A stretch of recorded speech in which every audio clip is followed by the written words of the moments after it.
Hey everyone, I'm Danny Alex. Welcome back to Poprageous. This is a spoiler-free review, and at the end, I'll give you my score out of 10, so check it out. A screenplay is the blueprint that every person on a movie set and in the production gets so that they can do their job, whether it's set design, costumes, characters, story lore, everything. It contains all the visuals, character and scene descriptions, and dialogue that the director needs to film and produce it. In the case of Rebel Moon, Zack Snyder is both the director and co-writer, and my advice for him, stay out of screenwriting and focus on directing. This movie gets you bored 10 minutes into the movie because it fails to create any interest in the story. There's no mystery, no curiosity about the characters. Everything they say is on the nose as the main characters tell you what they're going to do and what's going to happen. And guess what? That's what happens. The dialogue in part 2 is even worse than it was in part 1, and that's no easy thing to do.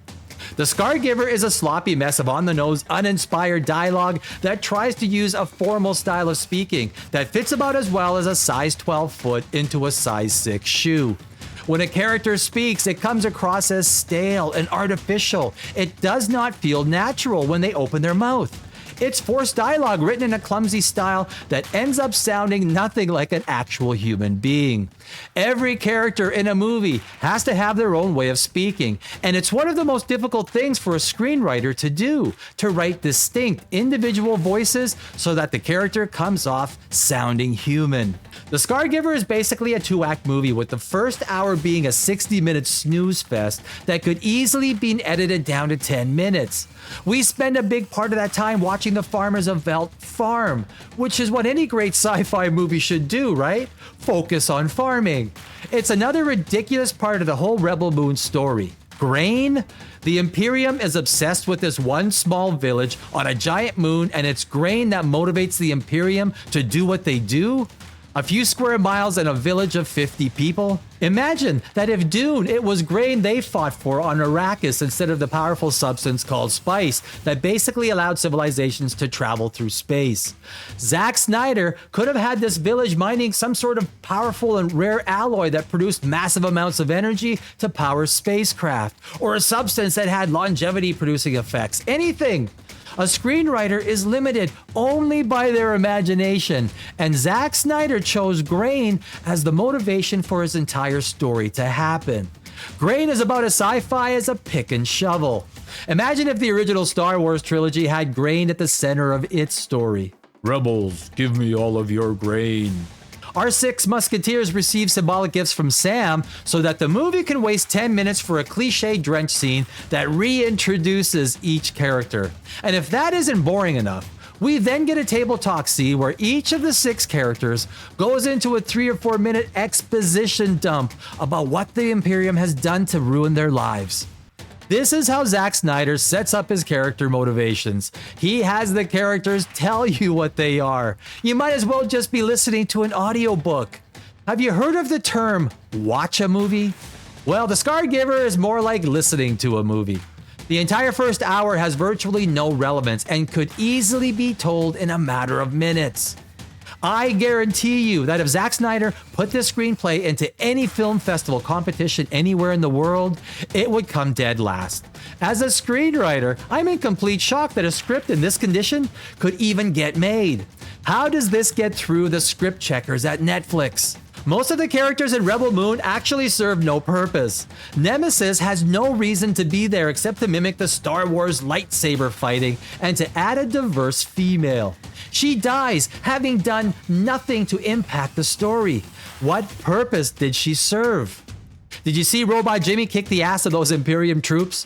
Where in the hell was he from the beginning? He kicked their butts in less than a minute, and he's immune to the laser blasters. 4 hours of Rebel Moon, and that character still makes no sense for even existing. Did you notice that there's no diversity on the Imperium side? Just a bunch of white males, all of them. The farmers have more diverse women that you can shake a stick at, but not one of the Imperium soldiers is a woman. No African American, no Asian, Pacific Islander, or Middle Easterner. Diversity, equity, and inclusion happens only on one side in Scargiver, the good side, the Zack Snyder approved side. Diverse women will be all on the protagonist side, and none will be anything but wonderful, well-mannered, good-intentioned, brave, and honorable people. I'd like to introduce Zack Snyder to some of my ex-girlfriends. The second hour of this movie is a terribly paced battle with fight sequences that have 110-pound women beating up on 220-pound men and using 50-pound weapons that don't even have the slightest amount of recoil, apparently. How did they find the time to dig all of those tunnels using only buckets if they had barely enough time to farm the grain? Why even farm the grain? Just go right to the fight and get Robot Jimmy in the vanguard, since he can defeat the entire Imperium force by himself. Then Kora and her group of diverse protagonists and farmers can kick back and have a barbecue, catch up on some much needed rest. Or they could even... Shall we shag now or shall we shag later? There is only one way that Zack Snyder knows how to make Kora his kick-ass protagonist. Plot armor, baby! He can't write a script that uses creative ways to endear us to his characters and show her as a proficient warrior. All of the Imperium soldiers just stand there waiting for Kora to come at them, stumbling around in the background like complete idiots. God damn, only in a Zack Snyder movie, I'll tell you. And do you know who the cinematographer was for this movie? It was Zack Snyder. Makes sense. The Scargiver took the idea of bad costumes and ratcheted it up 2 or 3 notches. They created a slop fest of costumes that makes the movie look as if its characters appeared from another time.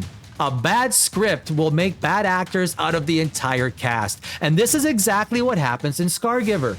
Rebel Moon Part 1 and Part 2 had a budget of $166 million. They should have carved out $200,000 or $300,000 for a qualified screenwriter to review it before taking it to production. Zack Snyder has to learn what his limitations are and admit to the things that he's not good at before he makes Rebel Moon Part 3. That's my advice. On a scale of 1 to 10, I'm giving Rebel Moon Part 2 a score of 4.0. A piece of advice for Zack: stop writing your own screenplays. You literally have no idea what you're doing. That's all I have to say about Rebel Moon Part 2, The Scargiver. Jeez, even the title sucks.